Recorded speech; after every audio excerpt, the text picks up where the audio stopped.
தினம் ஒரு ஜெபம் என்கிற ஜெப வேலைக்கு நேராக இயேசு கிறிஸ்துவின் நாமத்தினாலே உங்களை வாழ்த்தி வரவேற்கிறேன். இன்றைய நாளுக்குரிய வசனம் சங்கீதங்களின் புஸ்தகம் 145வது சங்கீதம் வசனம் 14. கர்த்தர் விழுகிற யாவரையும் தாங்கி மடங்கடிக்கப்பட்ட யாவரையும் தூக்கி விடுகிறார். நாம் யாவரும் கண்களை மூடி தேவனை நோக்கி ஜெபிப்போம். எங்களை நேசிக்கிறதான நல்ல தகப்பனே, இந்த நாளுக்காக ஸ்தோத்திரம். விழுகிற யாவரையும் தூக்கி விடுகிற தேவன், மடங்கடிக்கப்பட்டவர்களை ஆண்டவரே தூக்கி விடுகிற தேவன், இந்த காலவேளையில எங்களுடைய கூடாரத்துக்குள்ளே நீங்க உலாவி கொண்டு இருக்கிறீங்க. உமக்கு ஸ்தோத்திரம். ஒருவேளை இந்த நாளில் என்னோடு கூட சேர்ந்து ஜெபிக்கிற உம்முடைய பிள்ளைகள் ஆண்டவரே, வியாபாரம் ஆண்டவரே விழுந்து போய்விட்டது, இனி என்னால் எழுந்திருக்க முடியாது என்று சொல்லி ஆண்டவரே கலக்கத்தோடு இருப்பார்களானால், கர்த்தர் இந்த ஜெப வேளையில உம்முடைய பிள்ளைகளை கர்த்தர் ஆண்டவரே அப்பா நீங்க தாங்குகிறீங்க. உமக்கு ஸ்தோத்திரிக்கிறோம் ஆண்டவரே.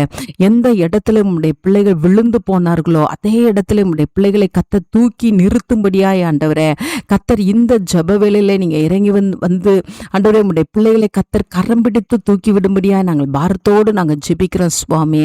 ஆண்டவரே உம்மை நன்றியோடு உம்மை துதிக்கிறோம், ஸ்தோத்திரிக்கிறோம் ஆண்டவரே. ஒருவேளை கடன் பிரச்சனைகளை விழுந்திருக்கிற பிள்ளைகளை கர்த்தர் தாங்கும்படியாய் நான் ஜெபிக்கிறேன் அப்பா. ஆண்டவரே அந்த பிள்ளைகளுடைய ஆண்டவரே கடன் பிரச்சனைகளில் இருந்து உம்முடைய பிள்ளைகளை கர்த்தர் தூக்கி எடுக்கும்படியாய் ஜெபிக்கிறேன் சுவாமி. நஷ்டத்தின் பாதைகளை போய்கொண்டு இருக்கிற உம்முடைய பிள்ளைகளை கர்த்தர் தாங்கி ஆண்டவரே உம்முடைய பிள்ளைகளை கர்த்தர் தூக்கி விடும்படியாய் ஜெபிக்கிறேன் சுவாமி. அப்பா நீர் இறங்கும் ஆண்டவரே, நீர் இறங்கும் ஆண்டவரே. அப்பா உமக்கு ஸ்தோத்திரம். வேலை இல்லாதபடிக்கு உம்முடைய பிள்ளைகள் கலக்கத்தோடு இருப்பார்களானால் ஆண்டவரே உமக்கு ஸ்தோத்திரம். கர்த்தர் இந்த ஜெப வேளையில உம்முடைய பிள்ளைகளுக்கு கர்த்தர் வேலையை கொடுத்து உம்முடைய பிள்ளைகளை தூக்கி விடும்படியாய் ஜெபிக்கிறேன் சுவாமி.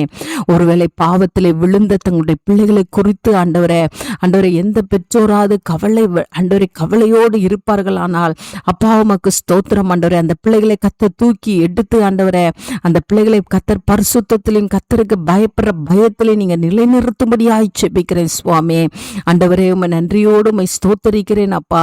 உம்முடைய பிள்ளைகள் எந்த பகுதியில எந்த காரியத்துல ஆண்டவரே உம்முடைய பிள்ளைகள் விழுந்திருக்கிறார்களோ, மடங்கடிக்கப்பட்டவர்களைப் போல இருக்கிறார்களோ, கர்த்தர் உம்முடைய பிள்ளைகளை தூக்கி எடுத்து உம்முடைய பிள்ளைகளுக்கு ஜெயத்தை கொடுத்து உம்முடைய பிள்ளைகளுக்கு விடுதலையை கொடுத்து உம்முடைய பிள்ளைகளுக்கு வெற்றியை கொடுத்து உம்முடைய பிள்ளைகளை கர்த்தர் சந்தோஷப்படுத்தும்படியாய் ஜெபிக்கிறேன். உம்முடைய பிள்ளைகள் ஆண்டவரே உம்மை பற்றி கொண்டு இருக்கட்டும், உம்மை சார்ந்து கொண்டு இருக்கட்டும் ஆண்டவரே, உம்மீது நம்பிக்கை வைக்கட்டும். அந்த நல்ல கிருபை கர்த்தர் ஊற்றுகிறபடினால் நன்றி. இயேசுவின் மூலம் ஜெபிக்கிறேன் நல்ல பிதாவே. ஆமேன், ஆமேன்.